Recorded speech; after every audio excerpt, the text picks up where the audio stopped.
All the great point guards in NBA history might need to scooch over and make some room because we're witnessing the birth of the next great point guard. Game 4 tonight from Indiana. The Pacers coming off that Game 3 collapse, and Aaron Nesmith in the starting lineup for them, and he's ready to go after that ankle sprain. Right away in the first quarter, we're wondering what kind of emotional response Indiana has in store tonight. Right away, a bucket inside for Turner. The Indy 500 was Sunday, but they're still racing. Siakam racing down the floor for 2, and now there is Tyrese Haliburton with his pops in attendance. Great start for the Pacers, but you know the Knicks are going to respond right back. The Brunson burner. High-speed game so far in the first, and both point guards getting right to business. Haliburton with a 3, moments later on the other end. Brunson absolutely dialed in. Pacers up by 1, 5 minutes to go in the first, and this is a full-on track meet. Haliburton to Nesmith. Moments later, more from Tyrese Haliburton, dishing and diming in the open floor, a thing of beauty. Both of these point guards are flame-throwing in this first quarter. Haliburton again. This Indiana offense looking unstoppable out of the gate, and it's Benedict Mathurin with a 2. Indiana put up 43 points in the first quarter alone. Mathurin providing a spark, but check out Big Bodega. Crafty finish from Cat, same thing we saw in Game 3. The Knicks' depth providing a punch. Lon Wright with a 3. The Pacers fall behind momentarily, but there's their captain.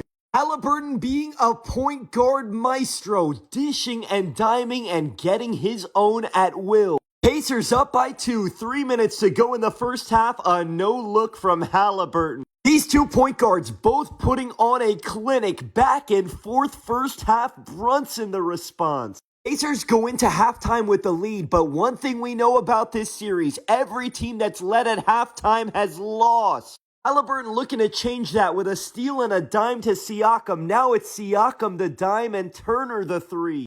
Pacers propelling ahead, but what have we seen in these playoffs time and time again? No lead is safe. Pacers up by 5. Late in the third, check out the footwork from Miles Turner. Turner with a beautiful move. Later in the third, a beautiful move from Cat. Pacers still up by 7, though. A minute to go in the third, and Haliburton having the night of his life. Pacers up by 10 in the fourth quarter. No lead is safe. Mathurin to Siakam. Nice move. This felt like it might be the knockout punch, though. Mathurin, tempo, Pascal, bingo. Pacers up 11, 6:30 to go, and this is just way too easy for Tyrese. But once again, no lead is safe. Bridges a 3. Lead down to 6. 4 minutes to go. Crucial possession for the Pacers. Siakam knocks down a 3. It's up to 9. But then moments later, there is Bridges again. No lead is safe. Pacers need a big play and a big basket. Who else would they call upon? Haliburton down the lane with gusto. Pacers up by 7. The biggest play of the night that people will forget about. Aaron Nesmith with that injured ankle stepping up and taking a crucial charge. Those are the reasons why Nesmith is a winner, and George Hill was loving it. 47 seconds to go. Pacers up by 7, and the former Knick says sayonara. Obi Toppin hits the knockout punch, and the Pacers, amazingly, 1 win away from the NBA Finals. It doesn't feel real yet. I'm going to say this very cautiously, very carefully. The way that Tyrese Haliburton looked tonight looked to me like what Magic Johnson would look like if he played in the modern NBA. Of course, if Magic shot more three-pointers. Am I saying that Tyrese Haliburton is as good as Magic Johnson? No, of course not. But the style of play, the similarities in the way they push the pace, the way that they're playmaking, he just reminds me of watching modern-day Magic. Speaking of Haliburton, that was the night of his life, the best performance of his career, and it makes you think about all the circumstances that he's had to deal with.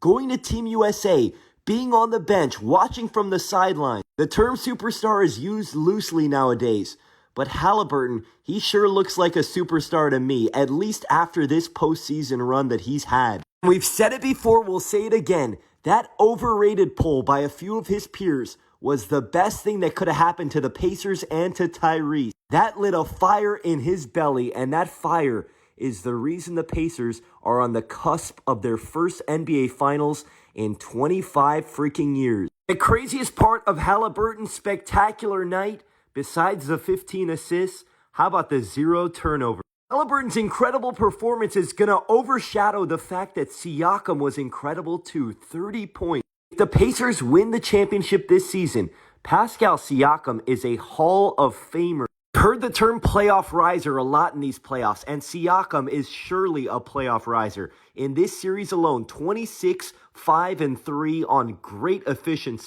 Besides that, how do you not love his mindset? Charles Barkley said after the game to him, quote, "They don't run any plays for you. Do you ever say, man, if you guys ran a play for me every now and then, I could get 25 a night?" Siakam said, quote, "That's not who we are, man. It's all about team for us." From the Knicks' perspective tonight, there was definitely some weird officiating going on in the fourth quarter that seemed to favor Indiana. With that being said, we saw one team take care of the basketball and one team be careless with it. It was interesting that early in the game, the Pacers and Knicks both were playing at a crazy tempo and pace. One would seem to think that that crazy tempo and pace would favor the Pacers, a team that loves to play that up and down transition game. Do you agree with the Knicks' decision to push the pace with the Pacers in that first quarter? Now as the Knicks enter the brink of elimination in Game 5 at home, one has to also wonder if this could possibly be Tom Thibodeau's last game as the Knicks head coach. It's such a tough call to make because on one hand, they overachieved. Beating the Celtics was not expected. Also, this series is still far from over. The Knicks are going to be at home next game, so let's not write them off just yet. But if they do lose in Game 5 at home, will Thibodeau be the fall guy? Another thing about Game 5 at home for the Knicks was that Karl Anthony Towns was writhing in pain after taking a knee-to-knee with 2 minutes to go. No matter what happens the rest of this postseason, I have personally gained so much respect for this man. Never question his toughness and his will to win ever again. He is a warrior. With that being said, with a swelling that may happen overnight, is Karl Anthony Towns going to be ready to go in Game 5? And if he is he going to be able to play his normal minutes? Final thing tonight, Haliburton got a game ball, Siakam got a game ball, and Benedict Mathurin definitely deserves a game ball of his own. People are going to point out the points that he scored, the 20 incredible points, but look at the minutes. He only played 12 minutes. That is a crazy, immediate, instant impact off the bench.